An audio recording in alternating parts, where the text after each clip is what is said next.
Number 1, मोत्यांना तर सवय असते पुरण्याची, पण धाग्याला सवय असते सर्वांना एकत्र ठेवण्याची, म्हणून धागा बनून जगावं.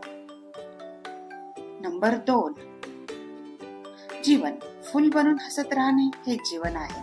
हसता हसता दुःख विसरणे हेच जीवन आहे. भेटून तर सर्वजण आनंदी होतात, न भेटता नाती जपणं हेच खरं जीवन आहे.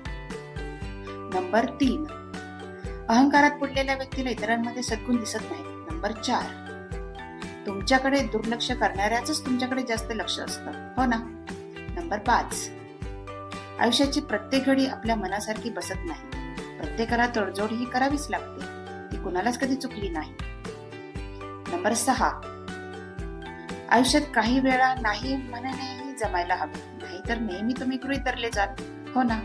नंबर 7, नातं कृष्ण आणि सुदामा सारखं असावं. एक काही मागत नाही आणि दुसरं सर्व काही देऊनही काही व्यक्त करत नाही.